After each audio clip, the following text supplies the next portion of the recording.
Hello, everybody, and welcome back to Talking About Birds, the only Cardinal podcast that, like the Cardinal medical staff, is really bad at communicating. My name is Nate Heininger, and I am joined, as always, by my co-host, Ben Samorka. Hey, Nate!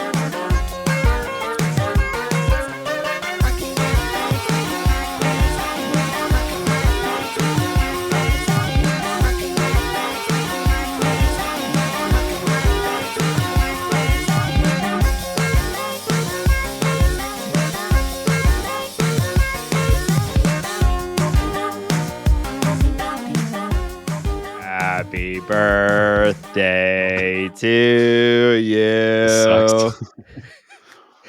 Happy birthday Oh my God. to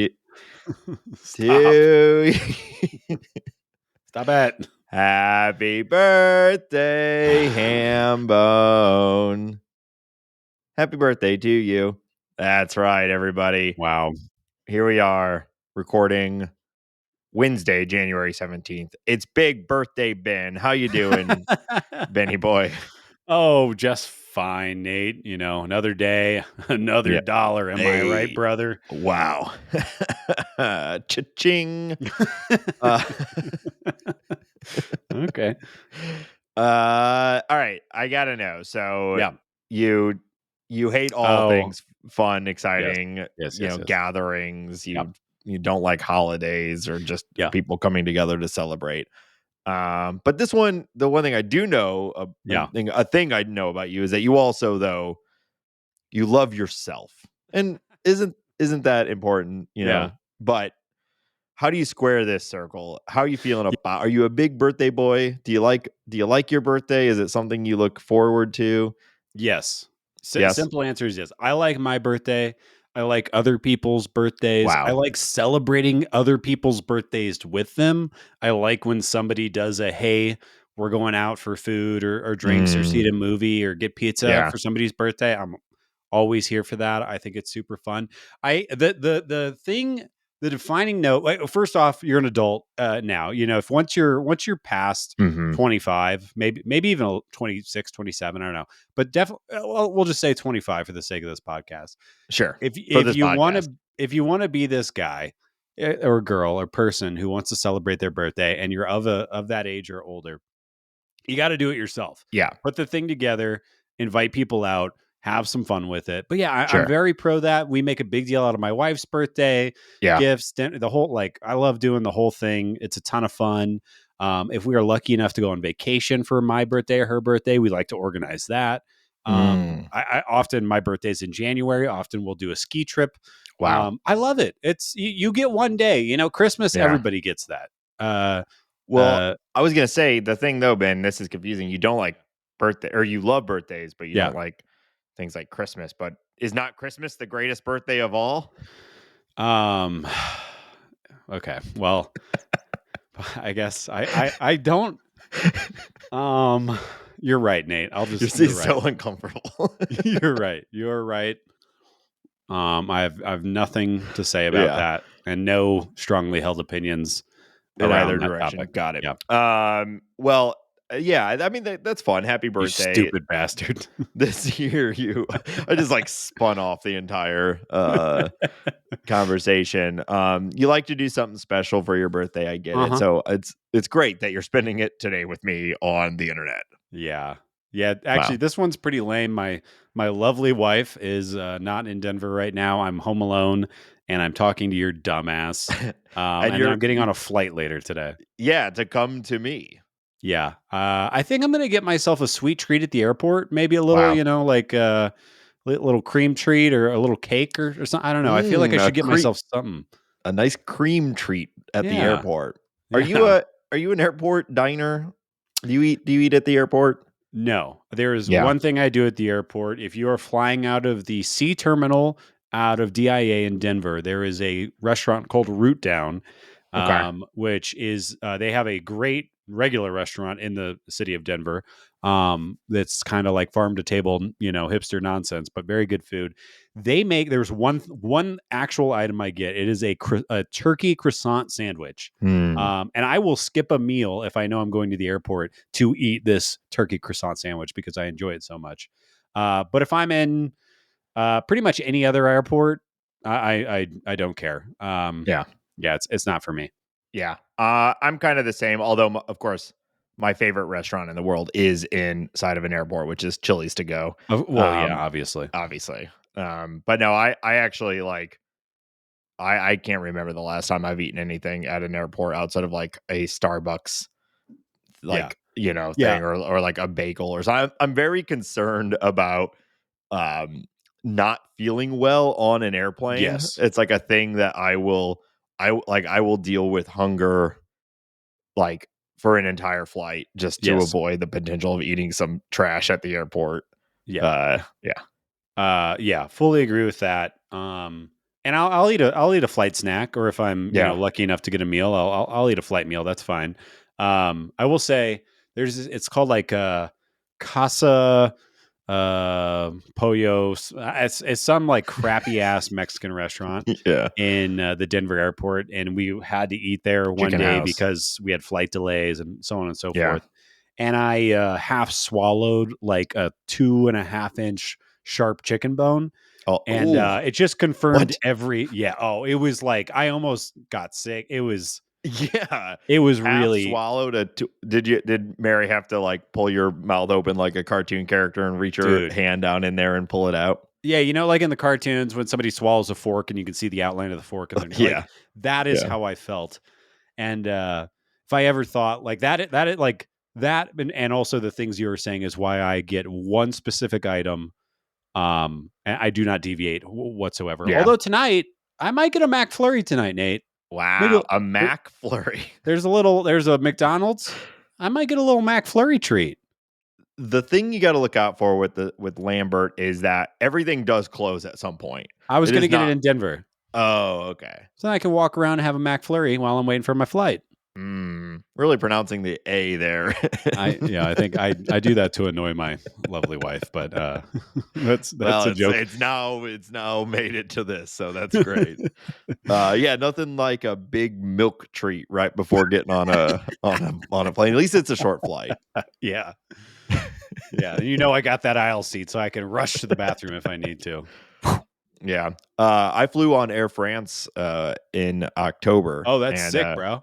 They gave you it's like the most cliche. I got a baguette and a little bottle of red wine on Air France. I mean, it was honestly, great. it sounds lovely. It was nice. Yeah. Well, good for you. Yeah. Thank you. Good for me. Well, Yes. happy birthday. Thank you. Congratulations. Yep. You did it. You made it. I'm actively doing it. One more year. Jesus. And then maybe another. I didn't say that's the end. One at a time. One at a time. Don't get ahead of yourself. Yeah. Well, let's talk about baseball. Actually, a lot has happened over the last week. As we inch closer and closer, Hambone, we are less than a month from the official start of spring training. Like, I don't know. Yeah, it's pretty wild. And things are starting to ramp up. The Cardinals hosted the winter warm-up event over the weekend. Obviously, you're in Denver. I was not able to attend. We've been at a little bit of COVID around the house, and so we've been inside. And also, tell you who needed warmed up. Everyone there. It has been ice cold here in St. Louis. I'm talking negative 20 plus wind chills. So shout out to everyone who braved that to go to the winter warm up. But I was not there. Have you been to a winter warm up before? I think when I was a wee child, but like I don't really remember it. But I definitely got some autographs, and I think my dad was just kind of shuffling me around. But yeah, it's been a really long time. It has for me as well. I've never felt particularly compelled to go to it, though I do. Yeah. It does seem like a really fun event. And I know, God forbid you do a little extra work for the show, once. No, I just watch Kyle's stuff on that his, is smart, honestly. Then he does it for us. Kyle Reese, friend of the show, was there and like in the press conferences and stuff. So it was nice to sort of see it through his eyes. But I've not gone for a while. I think part of it is that I've never been a big. We had this whole conversation about memorabilia and autographs and things like that not that long ago. And I'm not generally a big memorabilia person, though. I did find, and I put this in the bird scored, I found my autograph book, my card collection autograph book from the 1993 version of whatever the I don't know if they called it winter warm up then. Was it the Cardinals Caravan, or is that something different? The Cardinals Caravan is another fun thing, which is when they load up everything and they drive down to Jupiter. And they stop along the way. They stop in like Memphis at the Redbirds, because I'm shopping in Memphis. Yeah. All right. Yeah, they do some stopping in Memphis, and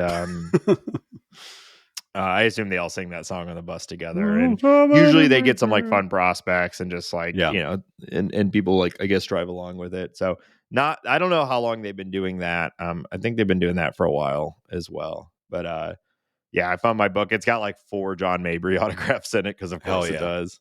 That guy signed everything. I definitely met John Mabry probably half a dozen times growing up.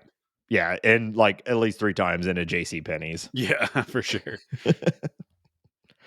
So anyway, I know some of our listeners went to winter warm up, and it did seem like a really good time. So hopefully, if you went, you had a nice time and were able to stay warm and meet some of the prospects. But from these various press conferences, we had some fair amount of news and information that came out. But before we jump into that, I did want to ask, are you going to Rockies opening day? Have those tickets opened? Are you doing that? So it's funny you bring this up, Nathan. Funny. Wow. I just emailed my ticket guy, got registered. I am now in the list waiting to purchase tickets, which I did feel like was the page is turning. The days are starting to get longer. Baseball is around the corner. And I think I've discussed on this podcast how that is the one day a year where baseball is number one in Denver and the state of Colorado. It's so much fun. But yeah, I have registered. I shall be purchasing, I think likely next week. Nice. And I can't wait. It's so much fun. Yeah. I have not committed to opening day here at Busch, but I think I'm going to go this year. I didn't go last year. Do you think you'll ever go to another baseball game again? I'm torn. No, I went. I didn't go last year, but I went the year before, and it's always a good time. It's the best day. Like that's a holiday that I like to celebrate. MLB opening day. People joke about it here in St. Louis, but I honestly believe that there will be a day when it becomes an actual holiday here in St. Louis. There's like Albert Pujols Day. Yeah. I don't know why opening day isn't, or maybe it isn't. I've just missed it, but like it is as close to a like city based holiday as you can get here in St. Louis. Yeah. As it should be. Yeah. It's a ton of fun. And we'll see how the Cardinals have a, pretty rough opening to the season, so we'll see how everyone's feeling about them after they come back from 4 against the Dodgers to start the year. It'll be fine. Yeah, totally. Shohei's not even pitching this year. It's like they don't even, they're not even really that good. I'm not that worried about it. Yeah, I mean that bottom half their lineup, you just got to get through Betts, Freeman, Ohtani, Smith. More like Max Hernandez. Chumpsy. More like Max. Yeah, get through Max Chumpsy. Whatever. All right. This isn't a Dodgers podcast. This is a Cardinal podcast. So why don't you start running us through some of the news and topics that came up during winter warm-up? Yeah, I think so. Obviously, we got to see a lot of faces, especially the young guys. Some of the older guys bailed. They said because of previous commitments. I think it was the weather. If you're Paul Goldschmidt, are you really going to leave your nice warm house to go brave that terrible weather? Probably not. Anyways, Masyn Winn and Jordan Walker obviously met and both were looking like they were in tremendous shape, which is unsurprising. What I was shocked by is that Masyn Winn revealed that Jordan Walker is now up to 260 pounds, which puts him at 6'6", 260. He's not even like little Giancarlo Stanton anymore. He's just Giancarlo Stanton. Yeah. And, when you draft a big boy, when you draft a player, you obviously think about projectability, size, how is he going to mature and Uh-huh. everything like that. But I don't know if I would have really predicted he would have gained like basically 2 inches and 40 pounds. And like, if you look at him, and I don't want to just talk about this guy's body but it is shocking to me. Yeah. Like he doesn't look like he's got an ounce of fat on him. He's just a large, strong, young man that I think is about to strike fear into the National League here in, what do we say, about 40, 50 days or something like that. Yeah. And I can, but I cannot imagine that it's going to help him in right field, getting bigger and bigger and bigger. But that he's paid to hit the ball. So He's paid to hit the ball. And I mean, really, like, he's got the speed. yeah. Jim Edmonds wasn't a very fast guy, but he's a good outfielder. As long as he can be a little better with his routes and his, I don't know, the brain work, I think he'll be The okay. brain work. That's what we call it in the bigs. Yeah.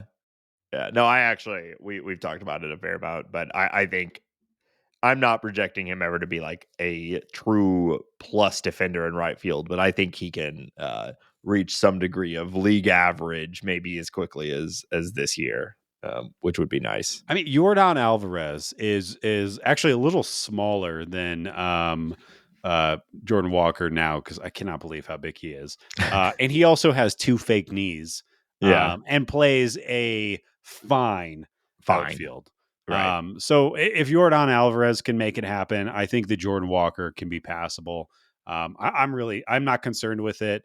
Especially, another thing that was divulged is that he has basically spent his entire winter down in Jupiter hanging out with Jose Akendo. Yeah, And I mean, if you've learned anything from being a Cardinals fan from the past 30 something years, right. that's good. That Yeah. is, bet on that guy. Well, and we also saw like legitimate, frankly, dramatic improvement Oh of yeah. his ability to play right field as the season progressed. So, Agreed. getting a full off season with the secret weapon surely cannot help or cannot hurt. Must Right. help. It cannot hurt. He won't be Uh, worse. We know yeah, that. it's hard to imagine that he can't be worse than at least first half of the season right Yeah. field Jordan Walker. But yeah, I know Masyn Winn has put on some muscle as well. Not that he necessarily needs it either, but I was looking. There's all these prospect lists that came out over the last couple of weeks, and we're going to talk about those a little bit later. But seeing a number of prospect lists continue to put him at an 80 grade arm, which Yeah. is truly incredible. Like, if you're not familiar with the grading system, 80 is the best, and it really, like, most people view an 80 grade as there's maybe 1 or 2 people in the league that achieve an 80 grade in any particular, like, skill set. Right. And just thinking of him getting stronger, and he already has an 80 grade arm is pretty wild. Yeah, I mean, we're talking about these two guys, and he's got an 80 grade arm, which is exciting. Walker might have a 80 grade power, Right. and Victor Scott might have 80 grade speed. Yeah. And when you look at those 3 guys of who's going to start, taking over the franchise from a position player standpoint, it's really easy to get excited about that little core of, power, speed, athleticism, defense, Yeah. everything that they can bring. Well, and I think we get so excited about these guys that sometimes we forget that not that long ago, the guy who was occupying this sort of space of excitement is also still incredibly young. I'm talking about Nolan Gorman. He Yeah. also shared at some point, I don't know if this was in a winter warm up interview or what, but he shared that he's been working with a nutritionist all off season and has lost some weight, and it feels like he's entering into the season in a better spot health wise. And if you remember, he ended the season on the IL, and so I think that's a big part of what he's looking to accomplish this year is staying healthy the full year. And I think that's great. I think I saw something about that from Alec Burleson as well, Yeah, which makes sense. yeah, I think, so they always get like an end of year report or whatever, or evaluation from the team. And his was basically to get better in the outfield and slim up a little bit, which, Makes sense. You would think that it's probably easier to run in the outfield if you have a few less, couple less Yeah. lbs to tote around. But back to the Nolan Gorman thing, I think Jordan Walker's going to have a very exciting year, and I think Masyn Winn's going to have a very exciting year. I think Nolan Gorman is primed to lose his mind. Yeah. I think what we saw him do on the defensive side of the ball, learning a new position essentially in the bigs and playing it better and better, the way that he makes the turn on the double play from second base. And then just the patience and consistency that he showed all year, beating up lefties to a certain degree. I am that is the stock that I am buying as far as the Cardinals' Yeah. young lineup is concerned. Well, and it also is how the vast majority of actual development in the major leagues goes is like, obviously Jordan Walker is this like elite prospect, maybe I don't want to overstate anything here, but he's kind of in his own tier. And then you've got your Masyn Winns and your Nolan Gormans and these guys that are high level prospects, but maybe never number one prospect in baseball type guy. It usually takes a year or two to really settle into the league. Like you will show flashes of success, and that's why you get the starting spot and people can see where it's going. But it takes a little while. Yeah. Most people are not 22 years old, absolutely crushing in the major leagues. And so he's entering now into his third full season, and we've seen considerable growth every year. There's no reason not to think he won't like really start to settle in and pop out as a major part of this roster. It kind of already was last year. Right. So yeah, I Yeah, think and he's you like the safest bet actually for like for having a really good solid season in 2024. and it's funny, just like even in the time that you and I have been watching, and we're not that old at this point, but like a 23-year-old Nolan Gorman talking about like, oh, I'm totally changing my routine, I'm totally changing my nutrition. Like, it's just funny how much the game has changed in that Mhm. sense. Like, I don't remember ever like some people were calling Albert Pujols a little chubby when he was coming up, but nobody Yeah. was talking about like getting a nutritionist and stuff like that. I Yeah. think it speaks to how the game has changed. It speaks to how seriously Nolan Gorman wants to be great. But yeah, like I think we're all in. I'm very excited to see what Yeah. happens there. Yeah. Absolutely. So yeah, what other news you want to talk about from the warm Yeah, up? less exciting, but I think equally important, if not more important. Goldy and Mo were kind of Goldy said this in an interview outside the winter warm up, and Mo confirmed this in the winter warm up, but talked about how he and Mo and Goldy will not be discussing an extension until seeing how the season begins, which is understandable from Paul Goldschmidt's side. Yeah. I'm curious to what degree Mo is pulling that same lever, but I don't blame him. Of course, if the team just shits the bed for the first 2 months, I'm sure Goldy will probably be traded some point Yep. through the season. We'll get a nice haul and go on from there. And I think he doesn't have a lot of years left. I think he wants to win, and if he Right. can't win here, I don't blame him. I will say, like, I kind of thought, and maybe this is just Cardinals colored glasses that I view this through, but I kind of thought he was just like a Cardinal. I kind of thought Right. that's how it was going to go down. So hearing this was not necessarily surprising, but kind of like a little bit of a reality check, maybe. Yeah. And yeah, a little unsettling. Well, I mean, until 2023, it had been nothing but sort of a positive vibe from Paul Goldschmidt. He Right. signed the extension very quickly. He's always been sort of like a, go Cardinals. I'm here because I want to be here type of guy. Right. And bringing in Arenado, we have like the bromance between those two and um all of that. So yeah, it was. I think we all just assumed like he wants to retire a Cardinal. And I think he probably does, but he also doesn't want to get stuck in a rebuild in the likely last, quarter of his career. So I think it's fair. I mean, I think we both like the Cardinals should be pursuing an extension. I kind of believe like regardless of how the beginning of the season goes, but I can understand why he individually would want to see it. Why would he? Yeah, I mean, Yeah. I couldn't. Yeah, he would fit really well with the New York Yankees. I hate it. I hate it. Yeah. I don't want that to happen, but it would make a ton of sense. They'd give him a real opportunity to win. Like Yeah. I there mean, are other assuming teams like he that. has a good start to the season, like it would be an insane trade chip if the Cardinals Yeah, are not contending in yeah, 2024, which obviously none of us are hoping for. But I yeah. guess the fallback as well, it could be another interesting trade deadline if we're trading Paul Goldschmidt. But No, I'm knock on filled wood, up on crossing that. Yeah. fingers, everything. Like I no one wants that, obviously. Yeah. To the kind of the point of that of, staving off the spooky potential bad season that the Cardinals that might be ahead of them. Mo was asked some pretty interesting questions about the efficacy of focusing on bulk innings from the starting rotation. Or essentially the question was posed to him in a myriad of different ways, but you seem to be focusing on bulk innings. The rest of the league seems to be going a different way. And it's a conversation that I kind of just want to have with you, like this idea of, I think so. I want to make sure I'm explaining this well.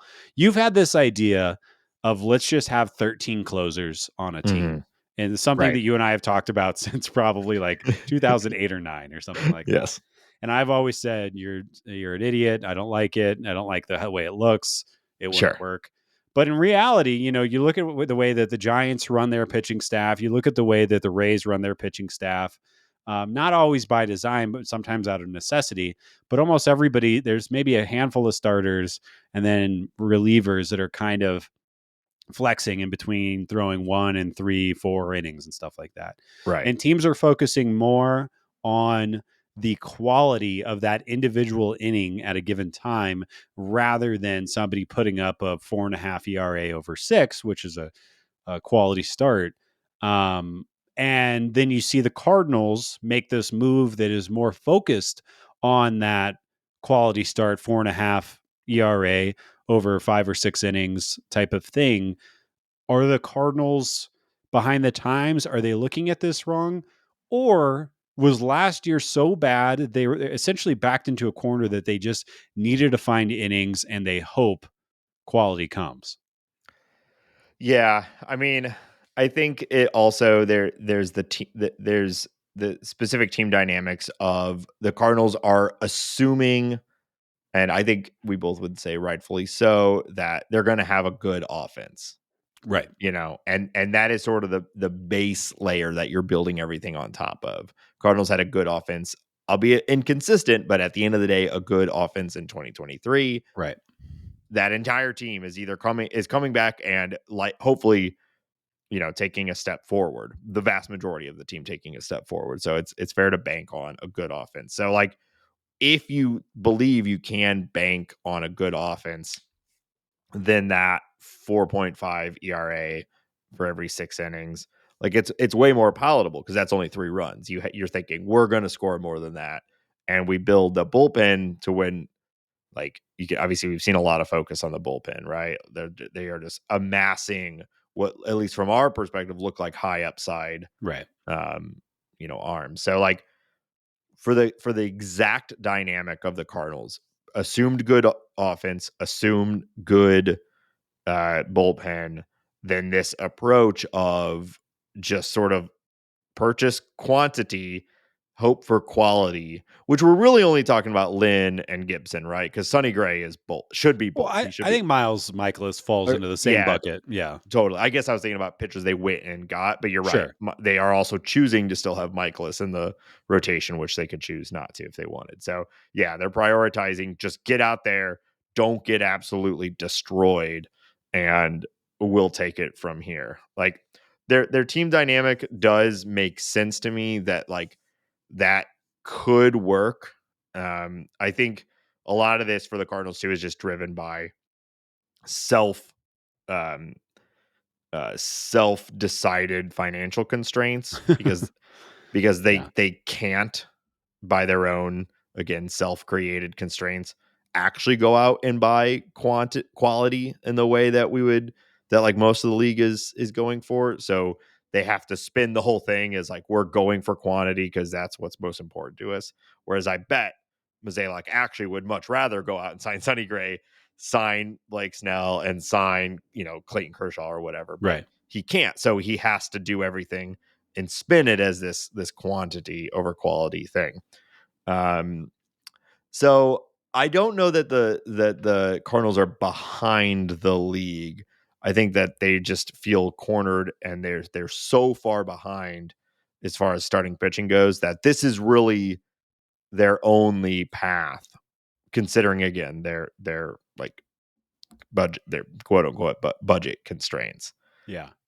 Yeah. Um, It's just like, as the starting pitcher's devalued, as the bullpen becomes more important, as nobody's there are 5 pitchers last year that broke 200 innings. Yeah. As that is devalued, and it's just we'll see how they deploy them. Of course, how long are Lynn and Gibson going out there?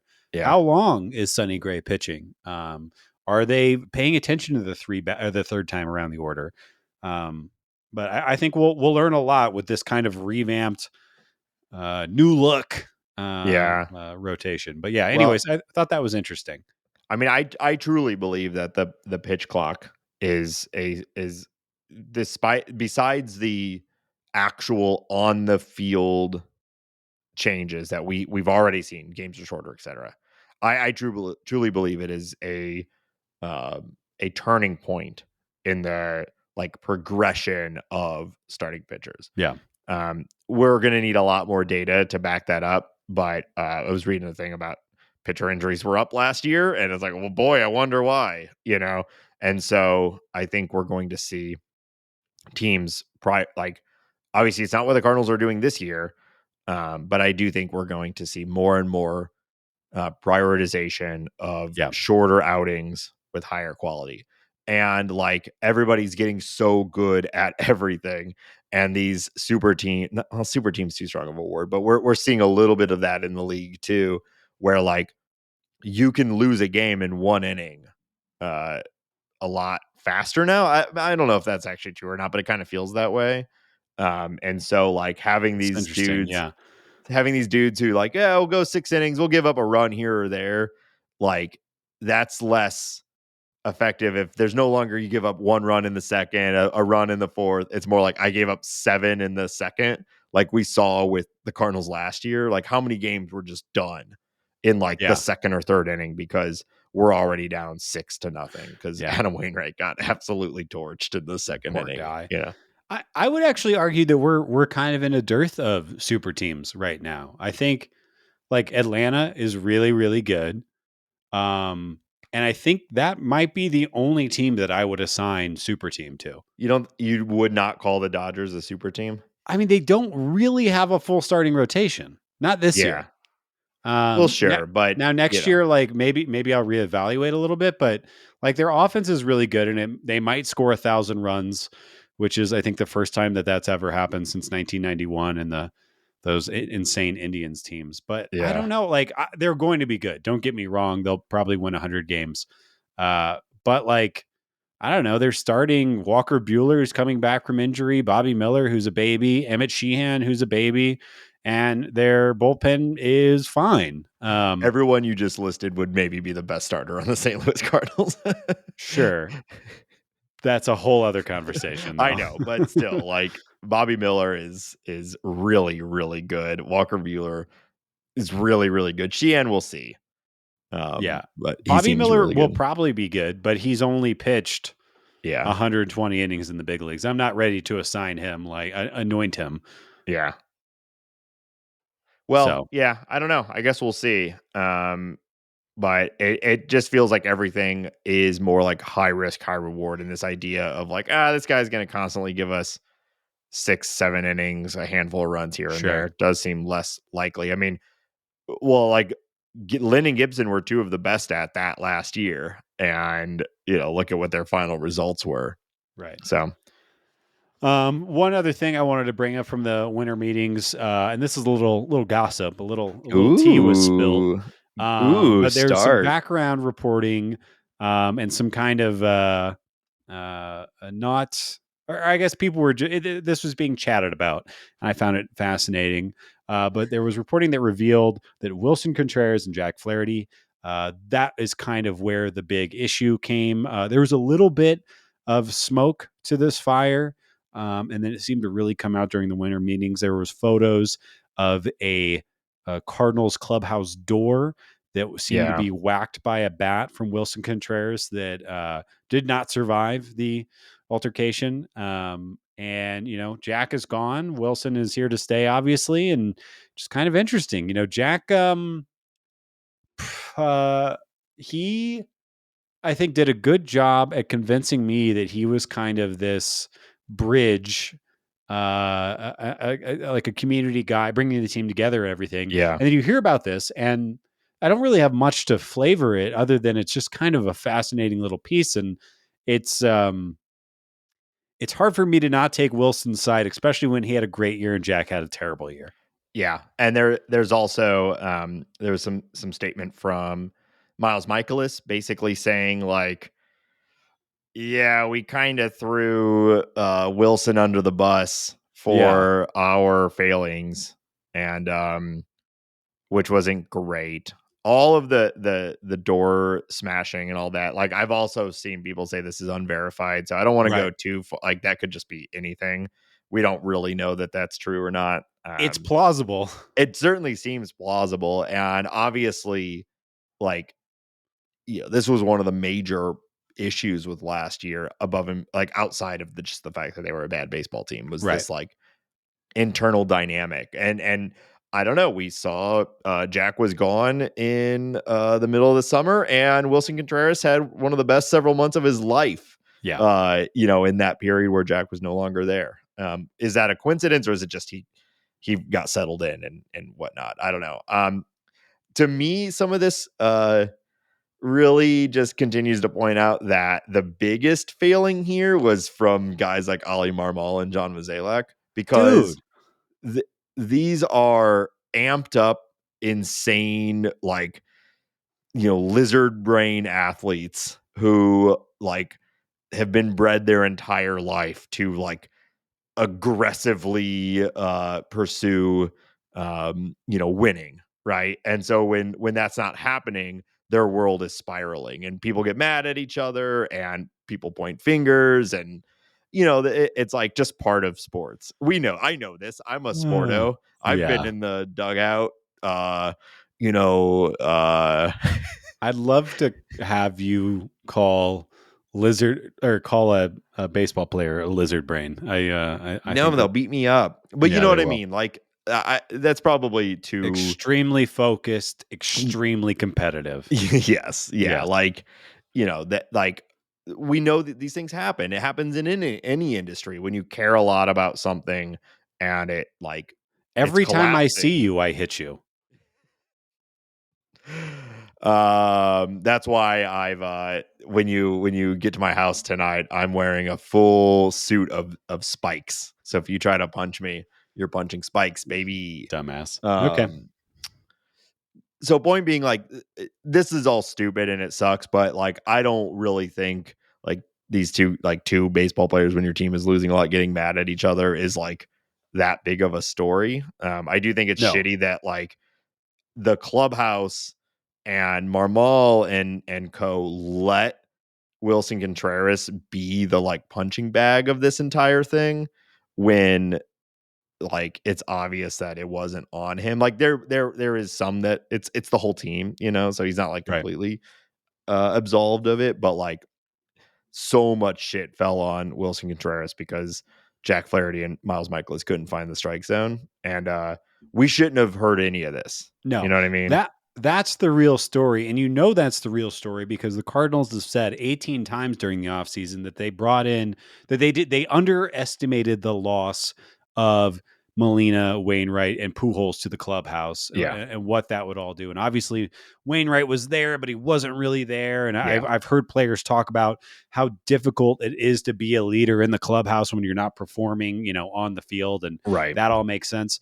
And to a certain degree, I get that. I understand that one person, Ali Marmol, can't, tamp Yeah. down every single little nail that comes out of the floorboard, but he he was a part of it. He wasn't It's just, very frustrating. yeah, Like yeah, it's yeah, and you know, we were raised on Tony La Russa baseball, and that shit just would not happen. Like right. if that started to happen, you got traded, which I'm not saying is good or bad, but that shit was not happening. And I think it's kind of a new thing, at least for my baseball life, to kind of come up to speed on. And it's been fascinating. Not great though. Don't like it. No, not great.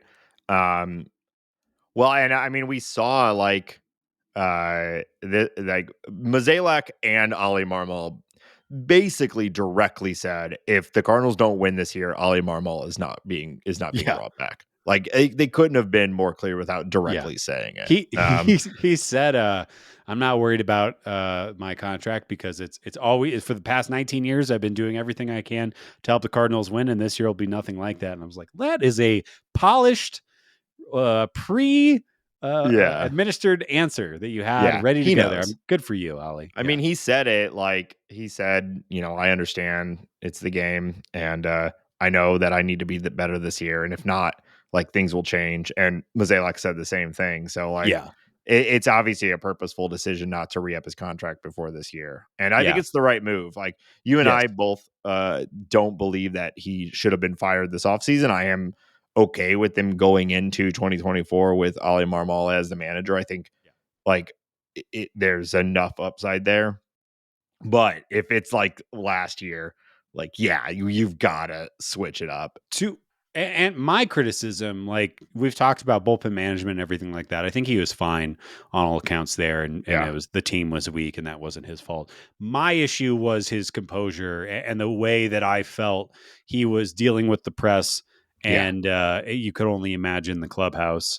Well, But again, you get he was a part of this scrap. Like Ali Marmol was a contestant in the battle between Wilson Contreras and the starting rotation and all of that. right, It didn't feel like he was a mediator. It felt like he had chose a side, right. and it's like that sucks. And, and like you were alluding to earlier, when you're in a room full of lizard brain super athletes, somebody has to be the damn adult, and Yeah. that has to be the manager. It's like their Um, job. It's like the main job at this point when everything is so decided by analytics and you've got like detailed game plans for almost every single situation. yeah. Like the people manager side of this whole thing is like really the most important role in in the dugout manager. At Yes, least at sir. IMO. I am HO. I am no, not even in my opinion. Oh, I thought that meant honest opinion. Is that humble opinion? Well, I always thought it was humble opinion, in my humble opinion. Um, Hmm. we What? can move Wow. on. This is good. You look that up and I'll move the show along. The Cardinals have signed 11 international free agents. 16-year-old right-handed pitcher Brunelli Franco headlining the class. Franco is regarded as the top international prospect. He's listed at 6'3" at only 16 years old, which is crazy. His fastball sits between 91 and 93 miles per hour. And I think this is a guy to be excited about. He's a 16-year-old pitcher. His arm will probably explode in a fiery blaze, and we'll never see him in the bigs. But today, pretty exciting. Yeah. I was barely listening because I was looking up what you said to look up, and it's both. So Oh, it wow. just kind of depends on what you want it to be. I'm never going to be Um, humble. yeah. But yeah, I mean, I this is fun, right? Like everyone's saying he's the top international pitching prospect, and the Cardinals signed him. So you got to Guess be what the excited. Cardinals need? More Yeah, pitching. that's exactly what we want them to be doing. So, Yeah. perfect. I wonder, did it's probably like these kids, he's 16, These kids.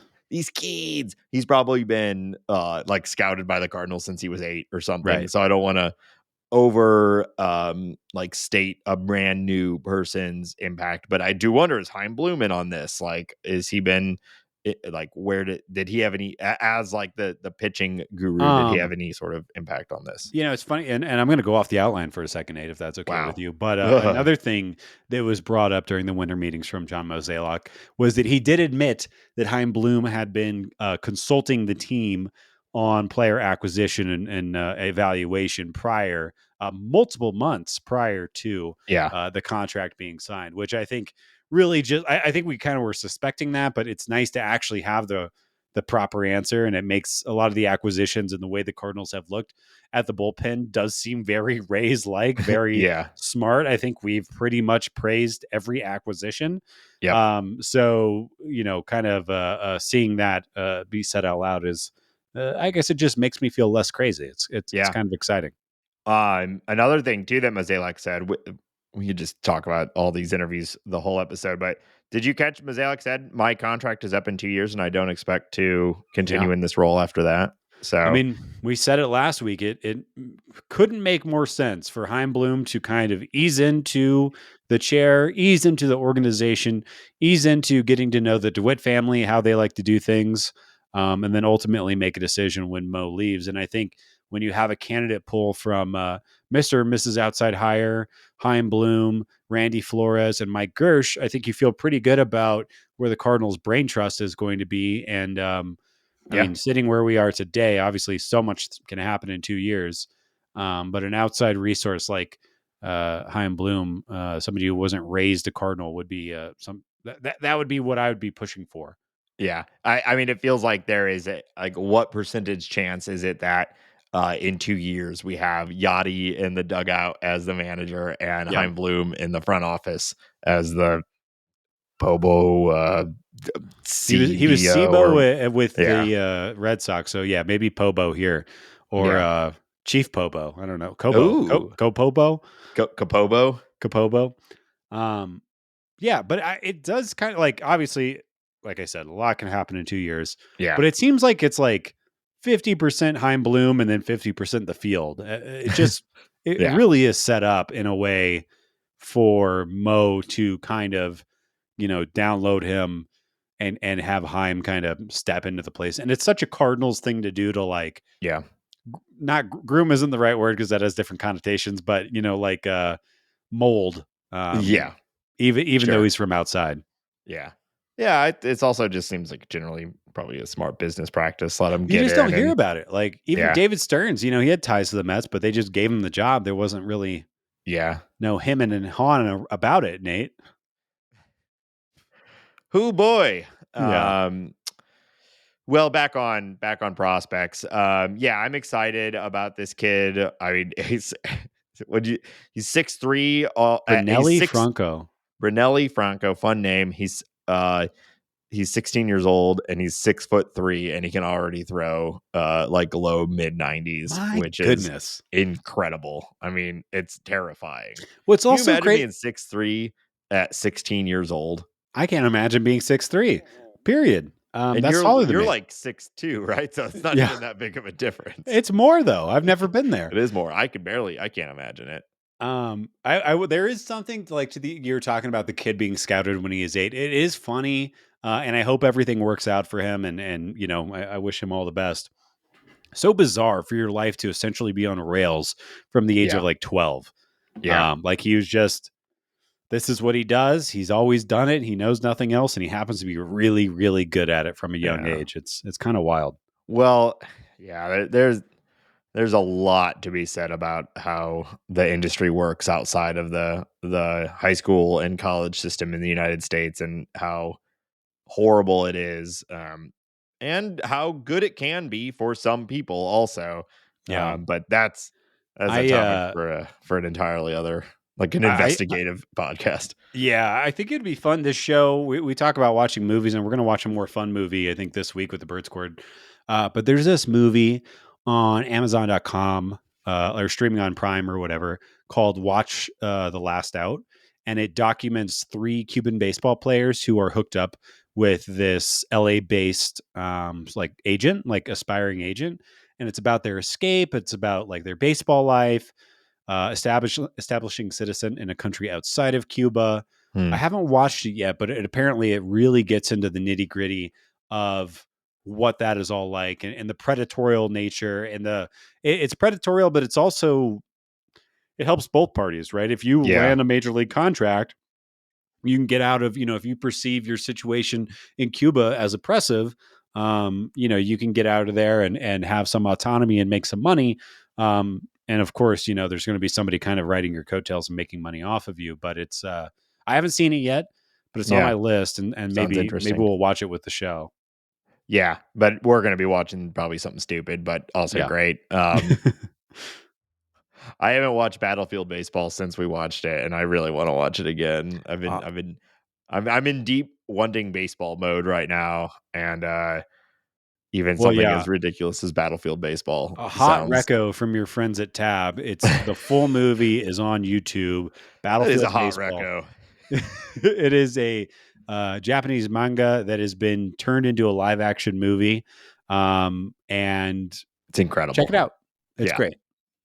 Yeah, I stopped calling you Gorilla Matsui, but I think I need to bring that back. Yeah, I like it. Yeah.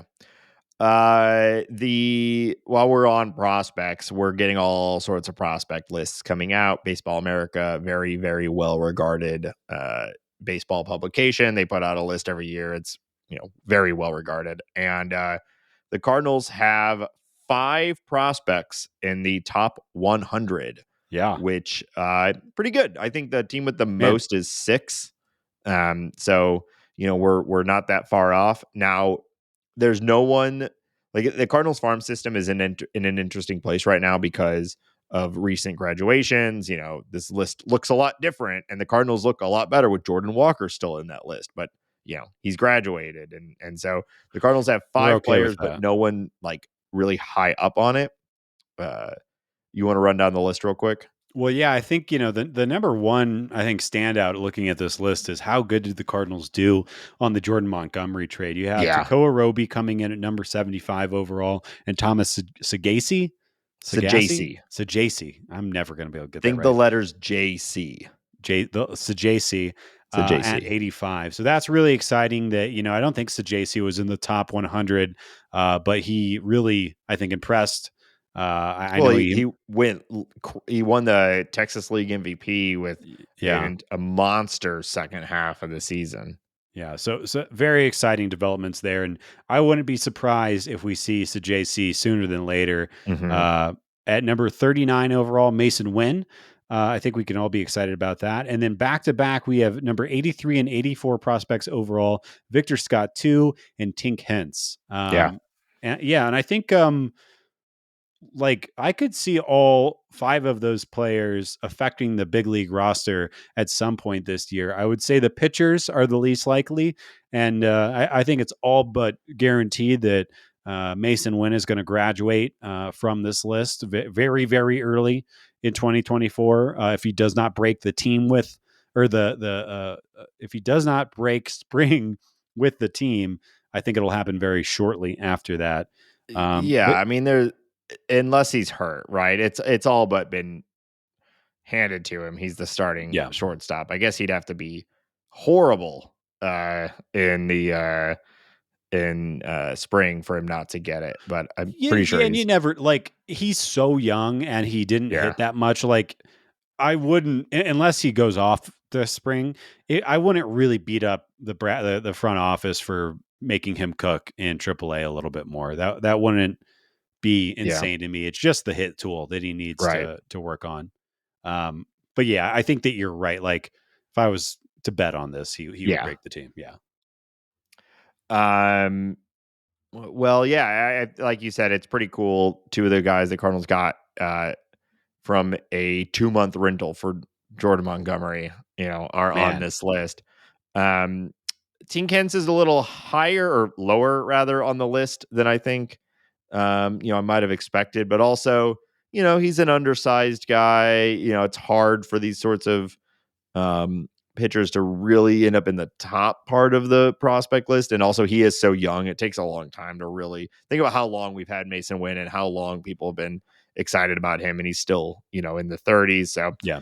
I think we're all still very hyped on him. I was a little surprised Ivan Herrera is not back on this list after how great he was last year, but also prospect fatigue is a thing. People get bored of these guys if they don't immediately pop off. And there's always somebody new and exciting in the lower minors. And then finally, I don't think it was this list. might have been like Baseball Prospectus or another list that came out had Chase Davis at 101.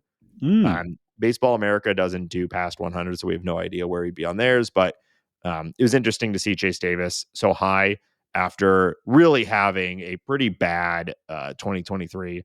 But he is also incredibly young, and those sort of power first approaches, if that K rate gets too high, you just start plummeting off of lists. Yeah, we talked to a while back. We had Kyle Reese on, and we talked about him quite a bit. And he basically was making the argument that this kid played a full college season, came in to a new organization, wooden bats, knew everything, and tried to hit the ground running. Was making the adjustments. He had so much life stuff going on that it's not crazy that he didn't perform well.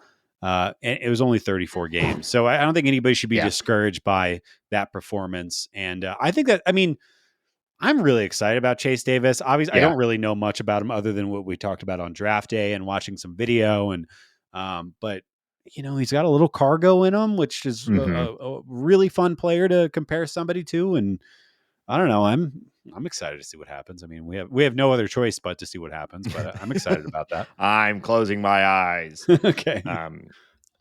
Yeah. So yeah, it's just, I love the prospect list time of year, and seeing where everybody ranks and whatnot. So we'll continue to monitor these guys. Little puppet master. Well, and we're going to see all of them in spring, you know, so it should be fun. Yeah. Agreed. So one last bit of Cardinal specific news, less exciting. We'll talk about Tommy Edman. So there's a lot of Tommy Edman talk this week. So first, everyone's favorite process, the Cardinals and Tommy Edman did not agree in arbitration. Yeah. So of course we get the Cardinals to get the honor of going into a room and telling Tommy Edman to his face how bad he is. Yeah. Which we all love. It goes well for every team every year. Was it Corbin Burns last year? Came out right and directly said he was like, I hate this organization because they were douchebags to me in the arbitration process. I imagine it can't be fun. You have your employer who you put your blood, sweat, and tears in, tell you how much you suck, to argue with you over what essentially, with Tommy, the dollar difference is $400,000, which to me and you is, relative chump change to podcasters, but normies out there, that's a good chunk of money. Yeah. To a professional baseball player though, that money means something to us. Yeah. He needs that. Yeah. No, but we have this conversation this time of year, and it's always somebody. And the thing that is frustrating, and I feel like I'm probably just rehashing my argument from last year, is that you have this guy, Tommy Edman, who has already provided extensive surplus value for your organization, something you probably like to retain, if not use for a trade piece on a nice deal. But like I said, we've always loved. This podcast has always loved and supported. Never snubbed him, not once. Not once. Always respected him. But it is insane to me that you would be willing to argue with your great, like I said, Winn producing player over $400,000, which is not even what a rookie salary makes anymore. And so the Cardinals have a process that they call file and trial. It is to their to be fair, they are consistent with it. They're not choosing to argue with Tommy Edman versus anyone else. It's a very outlined process for them. They submit their number. If it's different than what the player wanted, they go to trial. It is what it is. But it's a deeply frustrating process. But by all accounts, the player association likes this and wants it. So this was negotiated in the CBA. So, that they are obviously have the players' interests in mind at first. I just don't know why it has to be so direct. They should just submit this stuff. They don't need to tell the player directly why he sucks. Just submit it to the judge or whatever, and let the person make that final decision. But Yeah, I mean, there are so many websites and writers and journalists that have essentially like algorithms that can project what these people are going to get. Why don't they just settle on some type of algorithm that yeah, scales with the average salary of the player and take all this out of it? yeah, You performed X, you get this, yeah, and you don't make, you don't hurt people's feelings yeah. Well, and I just read that have these stupid arguments. I forget where I read it. I've said it a million times. I need to be better at citing who I read these things from. But the Cardinals have never extended a player that they went into an arbitration hearing with, Yeah, which is interesting. it is. So certainly, if you know, um, I guess tradition at this point, if the pattern continues, then Tommy Edman will maybe not be a Cardinal for much longer. Um, I don't know. It's interesting. And you can see why, if they aren't planning on extending someone, then they don't care as much about going into arbitration and arguing with them. Yeah. Um, and this is going to be an interesting year for Tommy Edman. It was revealed that he has basically struggled with a wrist injury since 2022. He's had wrist pain and played with it all through 2023, and then had surgery this offseason. And at the beginning, when the surgery was announced, it was like, he's fine. It's all good. And then at winter warm up, it was revealed, I can't swing a bat yet. And when I swing a bat, that will really be like, that'll be when I know how my recovery is going. So I think there's some real and fair concern about Tommy Edman on the opening day roster right now, which I guess makes holding on to Carlson and some of these center fielders make a little bit more sense if you're already like, we don't know what we're going to get out of Tommy Edman. And it does feel like a little bit like, oh my God, here we go. Like, I we're know. all like, our starting center fielder already. We're like, well, we'll see how spring goes for him. So Not even a real center fielder. yeah, well, Yeah. he was pretty good there, Oh, okay. Okay. Yeah. Yeah. but yeah, like the this is what I was saying with the opening joke. Like, the Cardinal medical staff, and they don't have to tell us anything. They don't owe us anything, but it constantly feels like we're being told one thing about a dude's health, and then it just like slowly degrades from there. It's never the other way around. We're like, Yeah.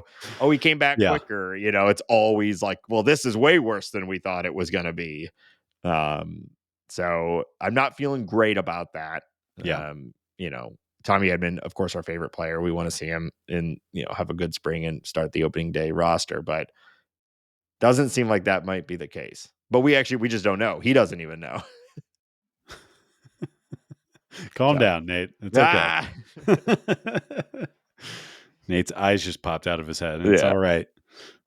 All right. Well, let's move on. We're going to talk a little bit about the increasingly confusing Bally Sports Diamond Sports Group stuff here in a second. But before we do, we want to remind everybody that this show is listener supported on Patreon, patreon.com/talking about birds.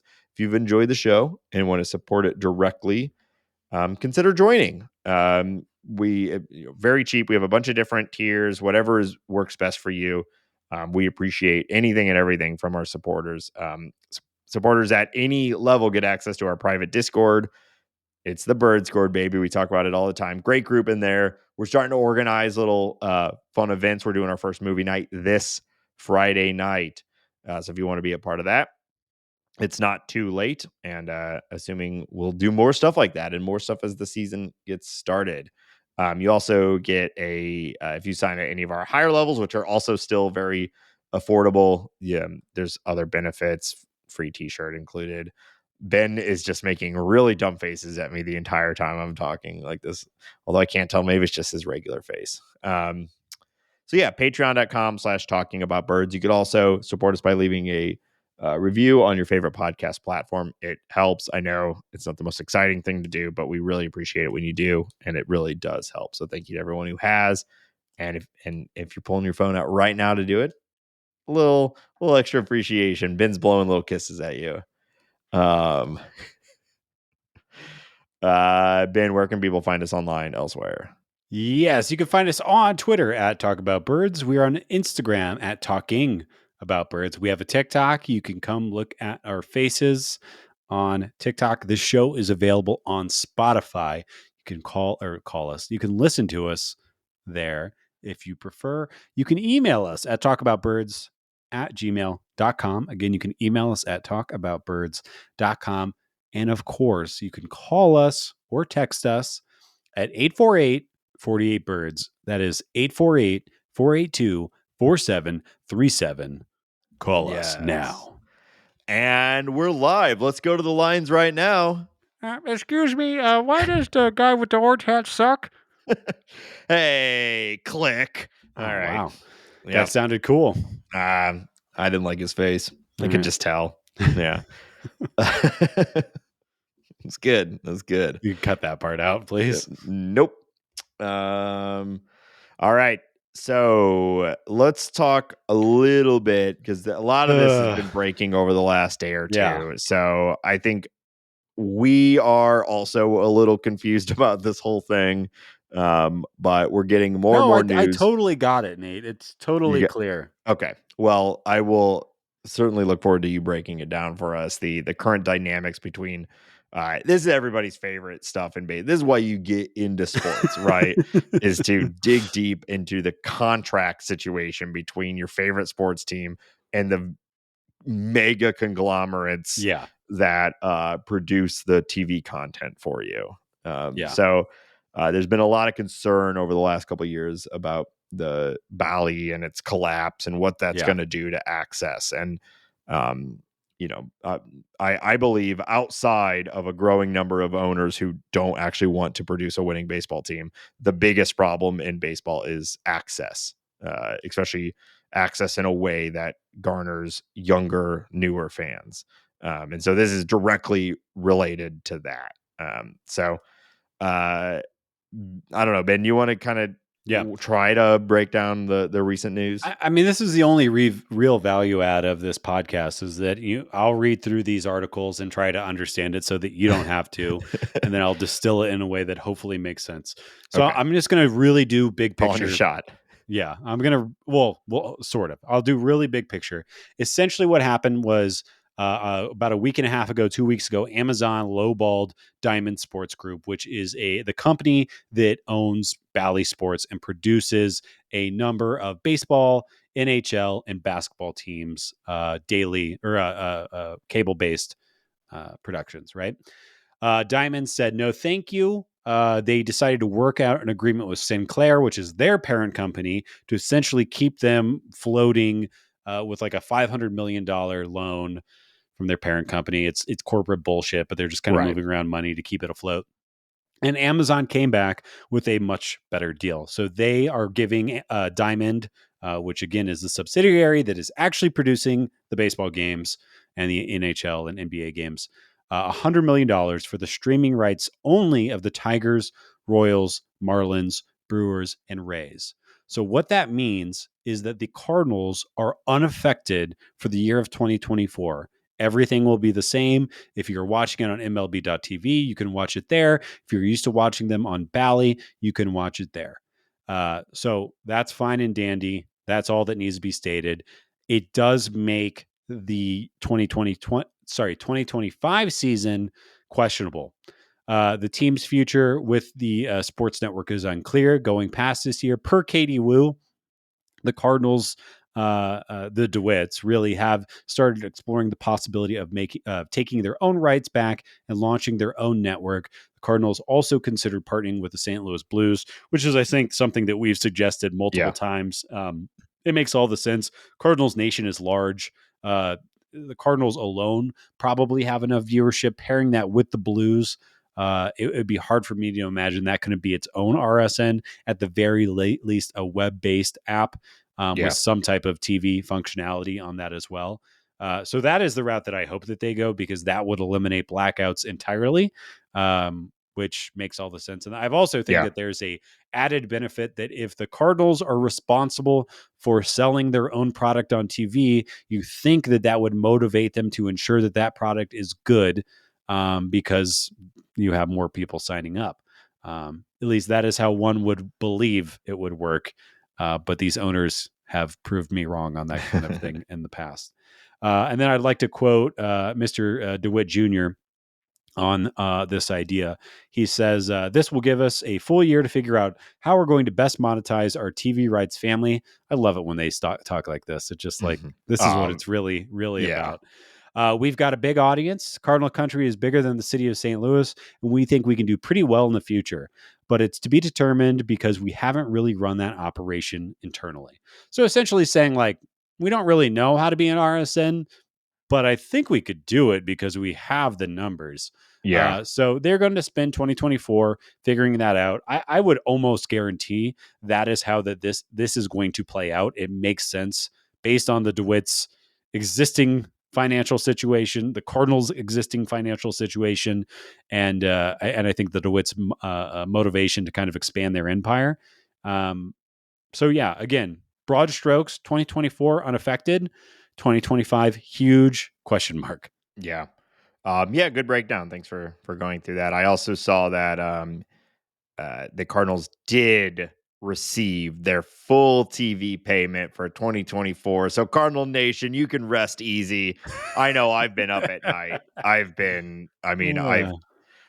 stressed, Yeah, Ben, that they weren't going to get all of their payment I know. for this year's TV rights. So that we can close the door on that one. That's done. Yeah.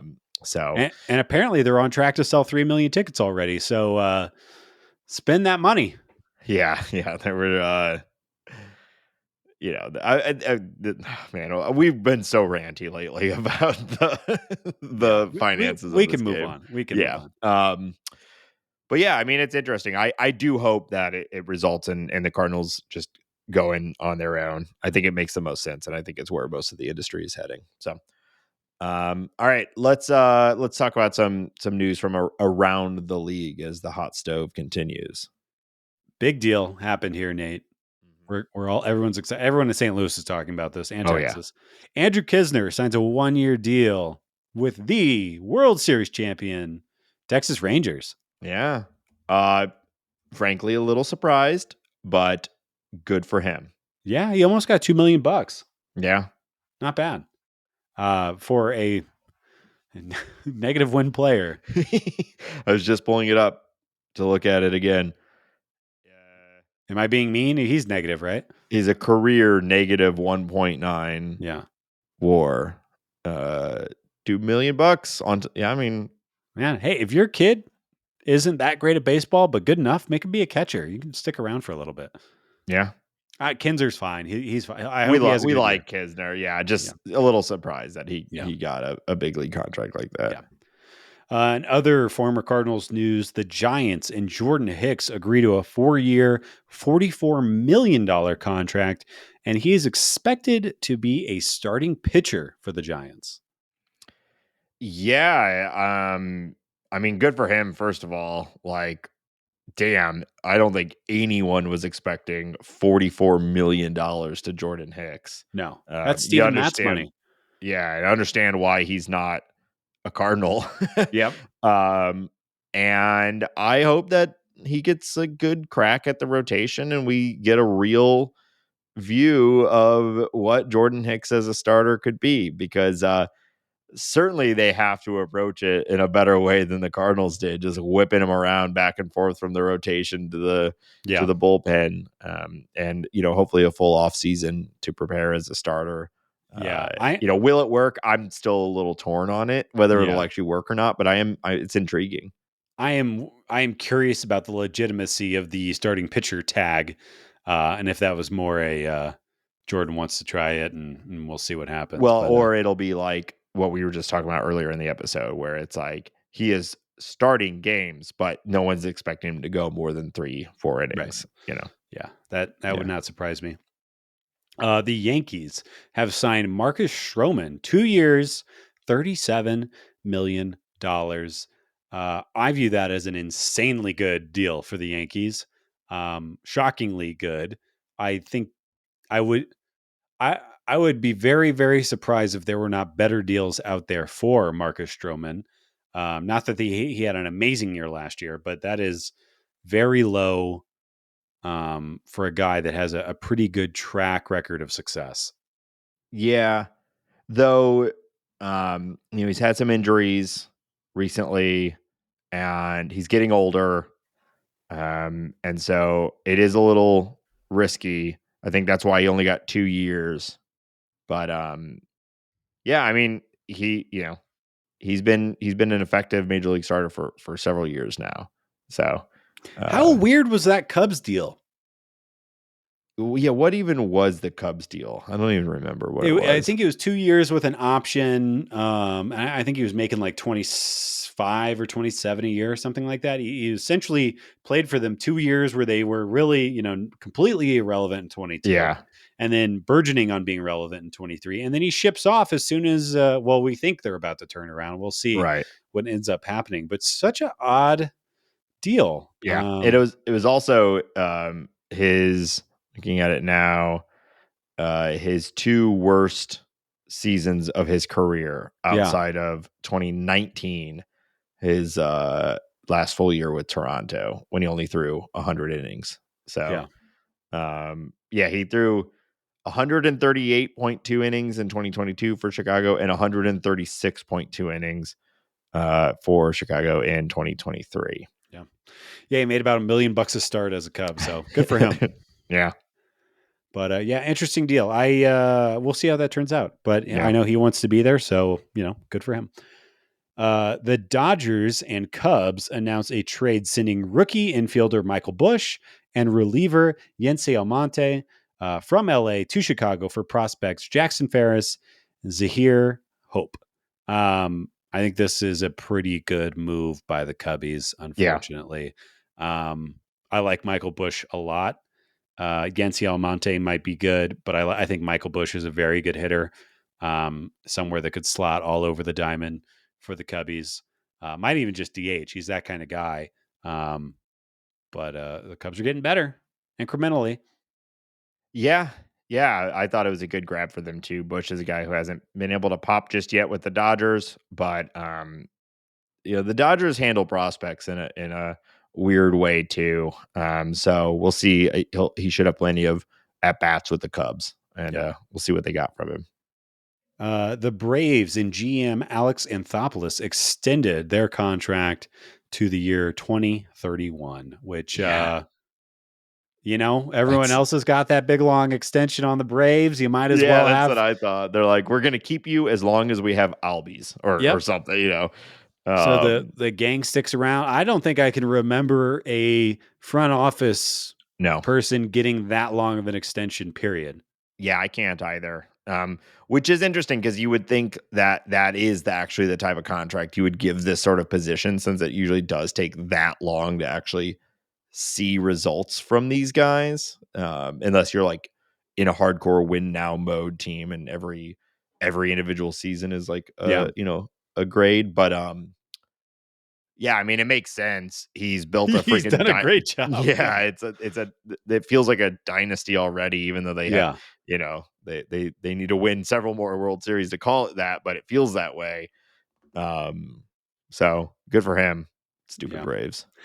So we were kind of talking about Friedman of the Dodgers last week. Is it him and Alex Anthopoulos? Are they the best two perceived by the industry right now? Probably perceived by the industry. It's such a hard thing to actually grade, because they are also just like the culmination of an entire organization's efforts, right? But like, probably. I mean, they're the two teams with the most consistent success over the last. For the Dodgers, what they've made the playoffs. Obviously, they would call it disappointing because of their World Series record, or their playoff record in general. But if you're running a team, you really would not ask for better outcomes than what the Dodgers have had over the last decade. And the Braves are certainly building that right now too. So I don't know. I can't even think of who else you would really put in that camp. The Astros, who's that right now? Click, he got fired, remember? Yeah. Oh yeah. Yeah. And then they hired the Braves farm director, whose name is escaping me right now. Yeah. But he's only been there for a minute. All right, Nate, one more piece of news. I thought you'd like this. You like video games, right? Wow. You like baseball, right? Yeah. Shohei Ohtani will become a Konami baseball game ambassador, celebrating 30 years of Konami and baseball being together. But he is now a official Konami baseball ambassador. How do you feel about that? I couldn't be more excited. I thought you'd like that one. You like video games? You like Shohei Ohtani? What else do you name? I'm trying to think of what Konami baseball games are still like. It seemed to be like an arcadey type game. I looked at it very briefly, but it doesn't. He's ambassador, Nate. It doesn't have anything to do with games. He's being the ambassador. Yeah, but you have to have like a game to. No, you don't. Ambass. No. So he's just ambassador for nothing. I don't know. Listen to the Short Game. It's a podcast about short video games. Yeah. Comes out on Mondays. We just had our Game of the Year episode. Yeah. No, I am excited for him, and I would love more baseball game video games. I've kind of fallen off of the show for a little while now. So, yep. All right. Let's wrap up this episode. We played this one right at the beginning of the off season. And now as we approach the end of the off season, we spend a lot of time talking about contracts and dollar amounts and total earnings. So we're returning to a little game that I called "Ya Income, You Win Some." Maybe it's the other way around. You win some, you income. There you go. Yeah. No, it's called "Ya Income, You Lose Some." Jesus. "Ya Income, You Lose Some." Got it in one. Yeah. All right. So if you don't remember this game, I've got a list of Cardinal players and their total career earnings. So not just with the Cardinals, but what famously very good at this game. Let's go. Yeah. And so Rice is Right rules, I suppose. You know what? No, that doesn't make sense because you'd always just bet $1. You're trying to get as close as possible to the dollar amount. And we kind of go throughout history here. So Ben is trying to guess what was their total amount earned in their career as a Major League Baseball player. Right. Yep. Okay. Rogers Hornsby. Oh, damn it. How much do you think Rogers Hornsby made? So long ago. These are the ones that I just cannot do because it's like the inflation calculation is impossible for my little brain. So he probably was making $3 a year or something like that. Because milk was less than a penny, right? They had different forms of currency back then. Yeah. To help that out. Like truck bucks and stuff. I don't know. My guess is that he was probably making like 25 to 30 grand a year. That might even be high because it was so long ago. I'm going to say his career earnings. Geez, I don't know. I'll say $400,000. Okay, yeah, actually a pretty good guess, Ben. Yeah. So he made $453,666. Do you have his highest individual year in front of you by chance? No, but I could get it pretty quick. Hold on. He played. I was also looking. Yeah, that's like one of your best guesses from this entire game. Yeah. Thanks, Nate. It's a hard game though. Okay, so you were pretty spot on with your thoughts around like what his average would be. And he played for a long ass time. Right. His highest yearly earning was in 1931 and 1932. Actually, with the Cubs, he made $40,000 a year. Wow. His first year in the bigs. Now, I should say, like they put a ton of qualifiers on this. Like, no one for sure knows just how much they actually made, since some of the shit was just like jotted down on a napkin. Sure. Right. But it estimates that his first year in the bigs, he made $1,000. Wow. Yeah. I was running let's see if I can do this calculator real quick. So $455,000 in that time period. Yeah. We'll do the next one and I'll look it up. This website's being annoying. Yeah. This is good podcasting. This is good right content. Here. Okay. Yeah. How about, so you're pretty good with that. How about we're going to jump ahead a little bit, actually a fair bit. Bob Gibson. How much did Bob Gibson make in his career? Ooh, okay. So I know I way overestimated Stan Musial. They crossed over. So the dollar range has to be somewhere around there. Obviously, Bob Gibson played closer to contemporary times than Musial did. Yeah. So it's going to be a little bit higher, but it's not going to be that high because I way overshot Musial. So Yeah. he played for a long ass time. I am going to say that Bob Gibson. This is so tough. I hate doing this. I'm going to say that he made $4 million career. You overshot it again. Damn. Yeah, that it's kind of crazy. Like there is definitely inflation from the 20s and 30s into the 60s, but not as much as you might think. So Bob Gibson in his career made $1.3 million. Wow, man. Yeah. That is shocking to me. Yeah. And while you were guessing, I did get my inflation calculator working. Rogers Hornsby's 455,000. I said it for 1937, which was his last year in the bigs. Okay. Was actually just over $9 million in today's game. Hey, so, good. we always we look back at a lot of these guys and think about them as oh yeah, they worked in the circus over the summer too. And while that is true for a lot of players, your stars in baseball were very wealthy in their day. Babe Ruth was making the equivalent of millions a year also. Oh yeah. They did just fine. Not to mention all the deals they had, selling tire lube or whatever people used back then. Little spinny helicopter hats. Rocks for eating. Let's see what Bob Gibson's highest salary. I'm probably not going to do this for every player, but it is interesting at this era.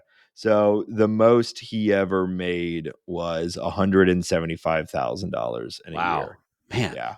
And, he also didn't pitch in the majors for as long as a Hornsby did. Right. But yeah, $1.3 million. Not bad, Bobby. Yeah. Okay. Moving on. Didn't play for the Cardinals for very long at all, but was a pretty big figure when he did.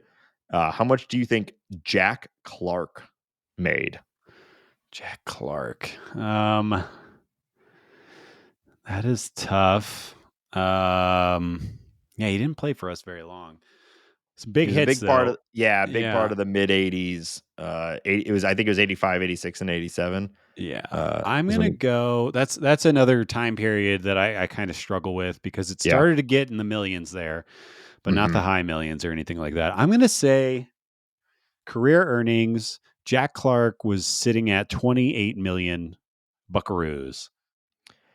Still high. Damn it. Yeah, the 80s, we are starting to see some real money. But he made 15,772,000. Damn. Okay. Yeah. That was my conservative from what I was originally thinking. So yeah, it is hard. Well, you got to remember that in the 80s, every player had a pre-tax deduction that went straight to cocaine, and that doesn't show up in these salaries. That's off the books. It's just it's just an assumed. So there might have been another $15 million in there that was just going straight to cocaine. Sure. So I was right. This is really what you said. Yeah. Yeah. We're going to the modern game here, Ben, but we are going sort of the opposite spectrum as from the stars that we normally talk about. Okay. New Cardinal bench coach, Daniel Descalso. How much do you think he made in his playing career? Ooh, that's a good one. Okay. So I would bet that he probably made a few $1,000,000 a year going through ARB and everything like that. So I mean, I bet he's shockingly close to Jack Clark, which is funny. Mm-hmm. Just times have changed. I'll be a little more conservative though, because it's not like he played forever. I'm gonna give Dirty Dan. I'm gonna say he made 11 million bucks. So you are below it.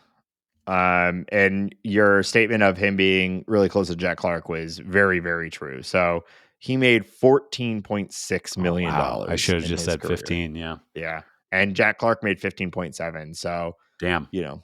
30 years later, like a utility bench roll guy who we all love, but that's what he was, made nearly as much as one of the stars of the of the 80s. Yeah. Huh. Well, I wonder how big Jack Clark.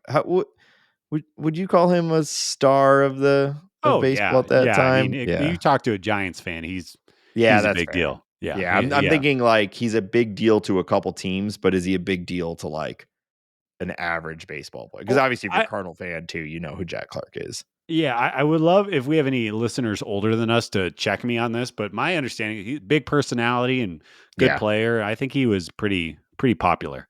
yeah, I think you're right. All right, we're wrapping it up. The big dog himself, Albert Pujols. How much did Oh, he make in his career? oh man. Well, okay, This so one you could. yeah, he We made know a like lot about this. yeah, he Yeah. made like was it 130 as a Cardinal before he came back. So then he made like $5 million that last year, which was what a great deal that turned out to be. Or did he make 150? So I know his second deal. Oh no, my brain. It was 260 for 10, right? So that puts him right around 300. Yeah, I think I'm not going to overthink it too much. I'm going to say he made 305. You're low. Broadly speaking, you're not that far off. He made $346 million. Damn. So the two numbers that I always think of is he signed the $100 million extension with the Cardinals. Right. And then it was 10, I think 225 with the Angels. And so, and then, mix in his last year with the Cardinals and his pre-arbitration stuff. He actually only made $2.5 million in his last year with the Cardinals. So I thought it was more than that. That's amazing. A real deal. No kidding. Yeah. Thanks, Albert. Yup. When you have 300 million bucks, I don't think you care anymore. Yeah. Yeah. So yeah, it's just obviously he's one of the greatest players of all time. If anybody, well, it's funny to think that like Rogers Hornsby is an inner circle type guy. Albert Pujols is an inner circle type guy, and the adjusted salary, Albert. Rogers Hornsby, $9 million in today's money. Yeah, Albert beat him by 335 million. Yeah, yeah, pretty amazing. Yeah. So there you go. Make your kids play baseball. Yeah, right. Yeah.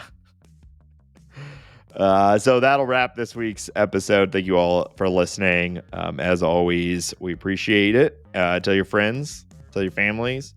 Check out the patreon.com/talkingaboutbirds. Give us a call, 848-48-BIRDS. Just a few more weeks left in the true off season. Yeah. And we'll continue to bring you all the news every week. And, okay. I'm still the DeWitt and Mo both said there could still be room in the budget. Sure. There could be. Yeah. Here comes Nick Maton. Hey, we would both be happy with that. We would. So we'll be back next week. And until then, go get another starting pitcher, please. Okay. Bye. Bye.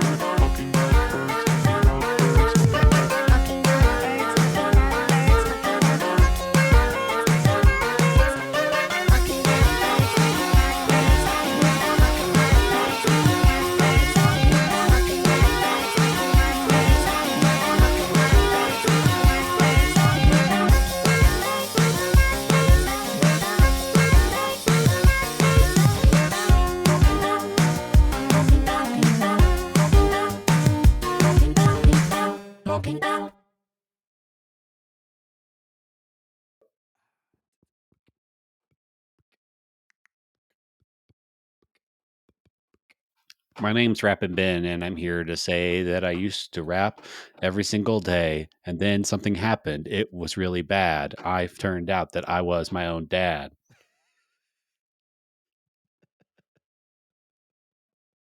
And now I can't rap. That is really bad. It's so bad.